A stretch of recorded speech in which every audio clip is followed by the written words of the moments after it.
Untuk contoh dari kasus jurnal khusus, Ibu sediakan ada 2 hari transaksi yang terdiri atas beberapa transaksi. Maka untuk mengerjakan transaksi seperti ini, kita harus menemukan yang namanya keyword ataupun kata kunci. Pertama, di bulan Agustus tanggal 1, transaksi pertama yaitu membeli barang dagang secara tunai seharga 1.500.000. Maka kata kuncinya apa? Kata kuncinya adalah kata membeli. Membeli secara tunai. Dari mana? Dari toko mapan. Maka dalam jurnal khusus, kalau memberi secara tunai, berarti kita telah mengeluarkan sejumlah uang langsung. Maka dia kas kita akan kita keluarkan, atau bahasa sehari-hari uangnya akan kita keluarkan. Maka yang kita pakai adalah cash payment journal. Nah, cara mengisi ke cash payment journal seperti apa? Ini adalah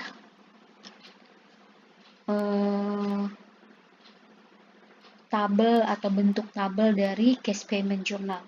Yang warna biru ini adalah debit, sisi debit. Yang tanpa warna ini adalah sisi kredit.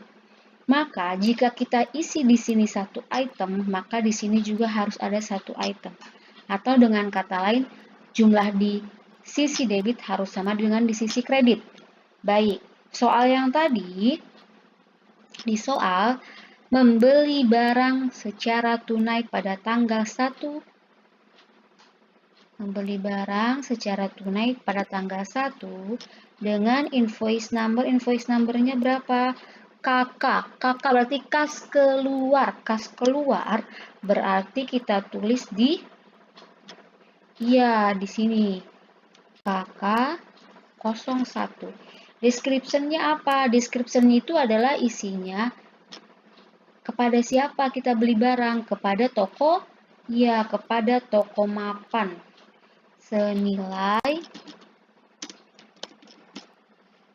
Rp1.500.000. Kenapa?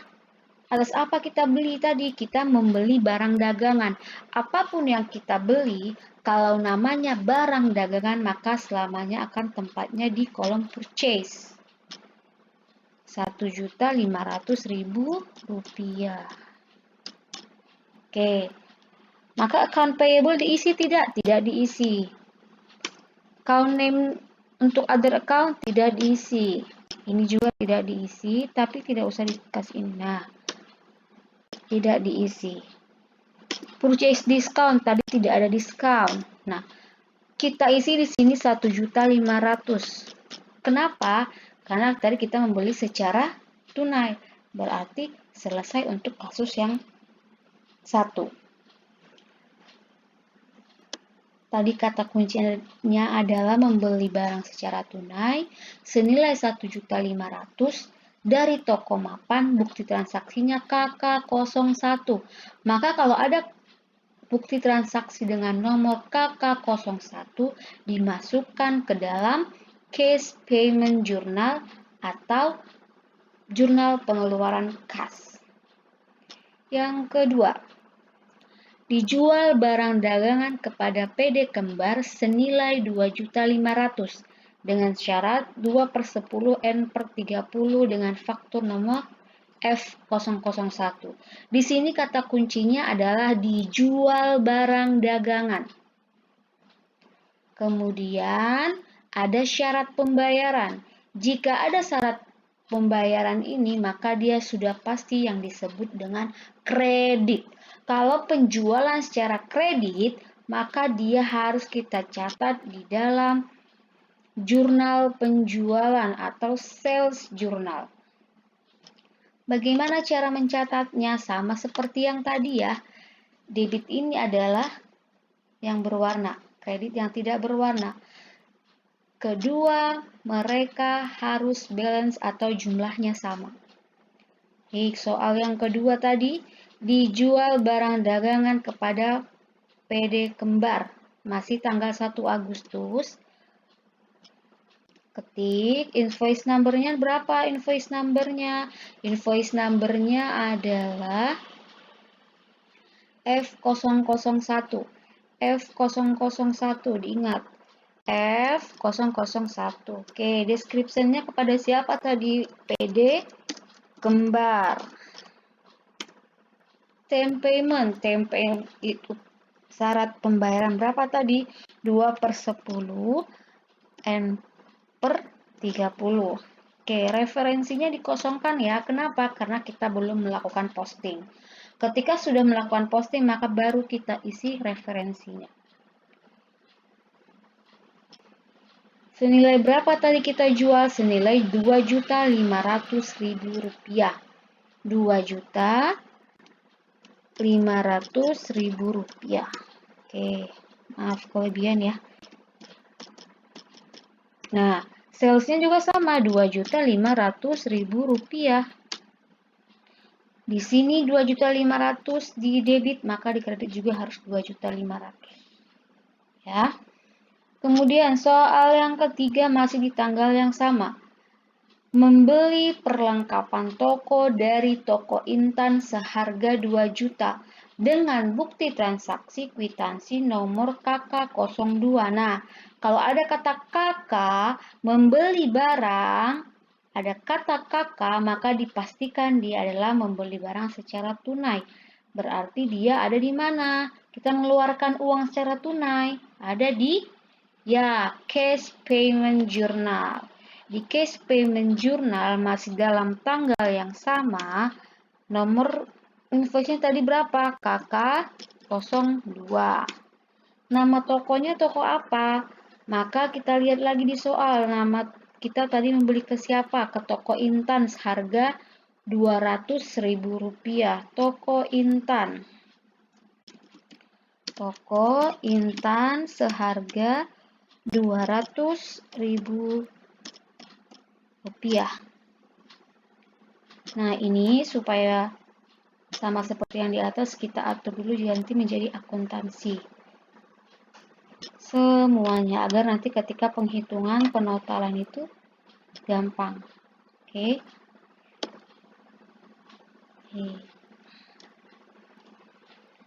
Akuntansi. Oke. Kita lanjut, kita lihat. Nah, tidak ada lagi transaksi lain di nomor 3 itu, maka kita pastikan di sini juga Rp200.000. Oke, ini dikosongkan saja. Ini juga. Tidak ada diskon. Oke, selesai tanggal 1. Tanggal 2, menerima pengembalian barang. Berarti barangnya dikembalikan dari PD kembar.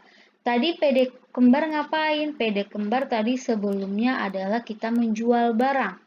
Kalau terjadi pengembalian dari PD kembar, berarti terjadi yang namanya retur. Retur penjualan. Kalau terjadi retur, maka kita catat di General Journal. Di General Journal ini nanti isinya adalah, kita cara menjurnalnya adalah menerima pengembalian barang dari PD kembar karena barang tidak sesuai atau ada yang rusak atau ada yang pecah. Dia senilai berapa? Rp700.000. Maka kita catat di General Journal pada tanggal berapa tadi? Tanggal 2. Di General Journal tanggal 2 bulan Agustus. Oke.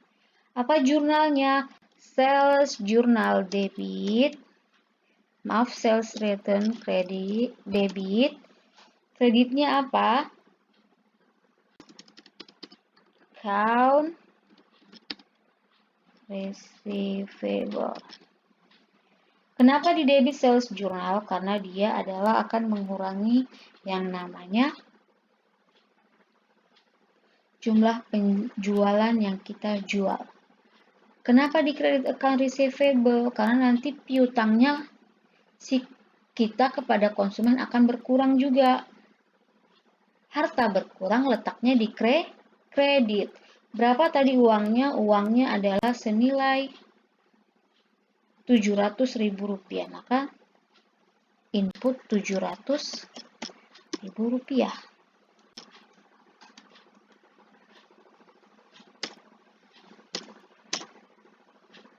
Rp700.000. Oke, kita lanjut soal yang berikutnya. Menerima faktur nomor 200 atas barang yang dipesan dari toko Intan. Ini ada kata pesan barang dari toko Intan, berarti dari toko yang bukan toko kita, menggunakan syarat pembayaran. Berarti dia terjadi apa? Pembelian secara kredit. Jika ada syarat pembayaran, berarti namanya dia tidak tunai atau kredit. Pembelian secara kredit maka kita catat di purchase journal.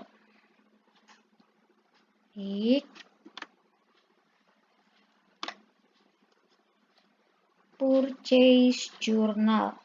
Oke.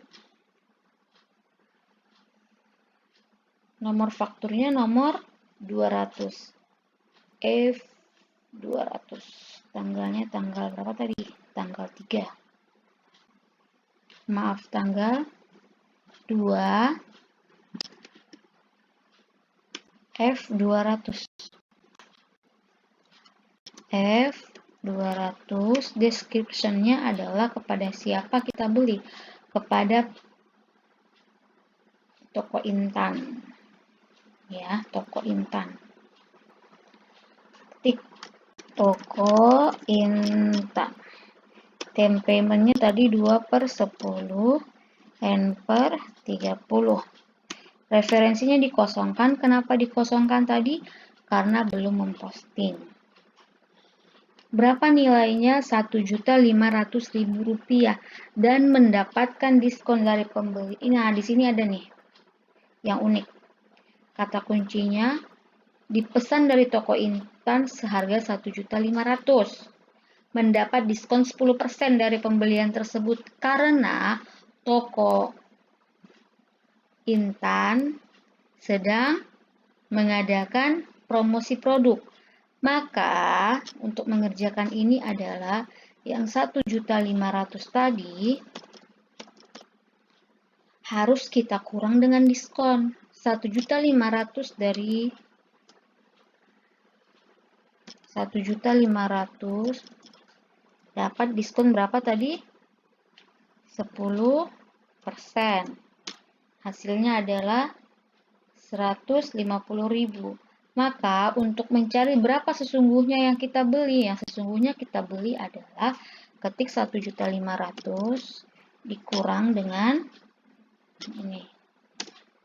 Dapatlah hasilnya Rp1.350.000. Maka yang kita catat adalah yang setelah dikurangi dengan diskon promosi, yaitu Rp1.350.000.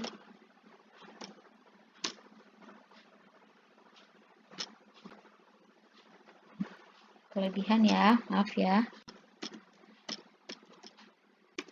Nah, untuk yang ke other account-nya kita kosongkan. Kenapa? Karena tidak ada yang menjelaskan akun tersebut.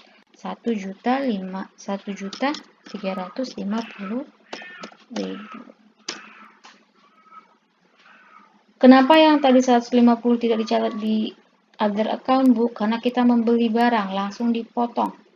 Dan yang sesungguhnya terjadi menjadi hutang kita atau account payable adalah cuma yang Rp1.350.000. Nah, kita lanjut Agustus.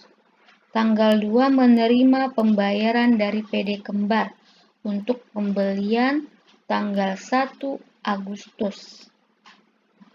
Nah, yang ini.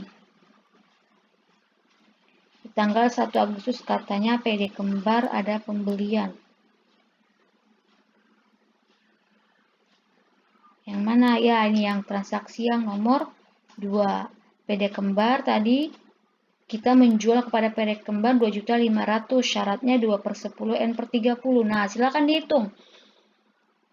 10 hari setelah tanggal 2 itu tanggal berapa? Tanggal 12.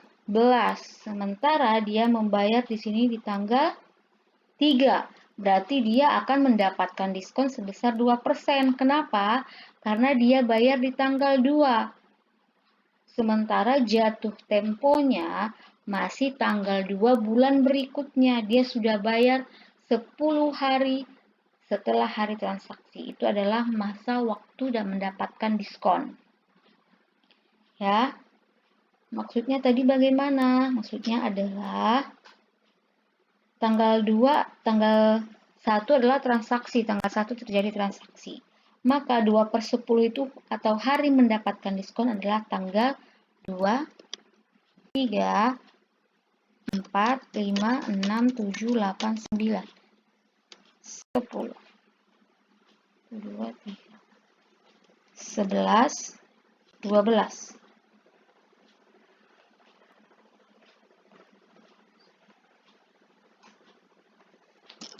Nah, ini adalah hari dia mendapatkan diskon.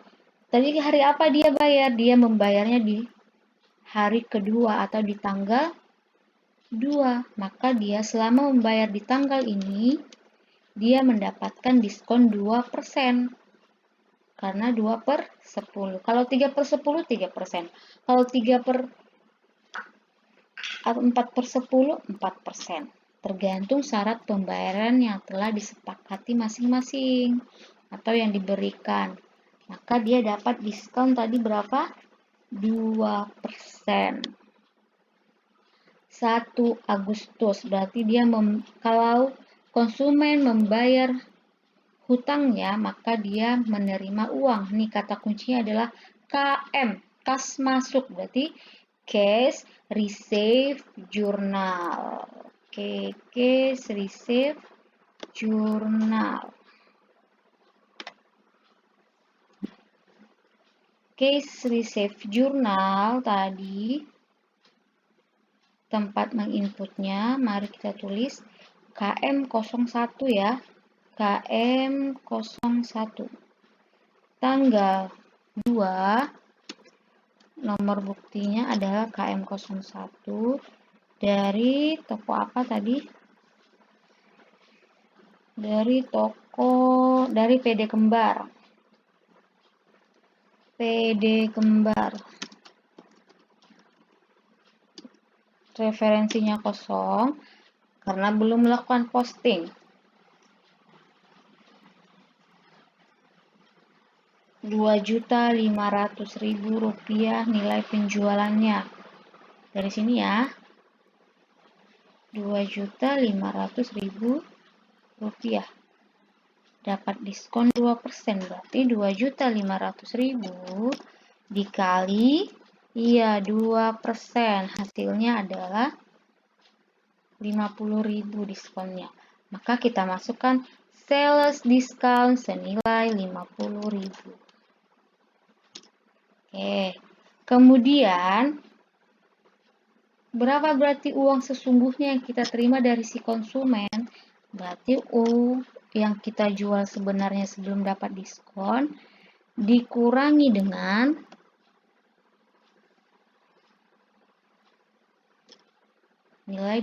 nilai diskonnya 2.450. 2.450. Nah, untuk salesnya tidak kita ketik. Kenapa? Karena kita tidak sedang menjual. Oke. Tapi sedang menerima pembayaran penjualan secara kredit. Nah, di kreditnya berapa? Di kreditnya adalah, maaf, tadi 2 juta ke 1 juta, nak? Iya, 2.500.000 rupiah. Berarti dia tinggal kamu tambahkan 2.450.000 rupiah dikurangi 50.000, maka hasilnya adalah 2.500.000 ditambah maksud Ibu 500.000 rupiah. Oke. Selesai, tinggal kita Total. Kenapa selesai? Karena sudah tidak ada lagi transaksi selanjutnya. Soalnya cuma sampai tanggal 2.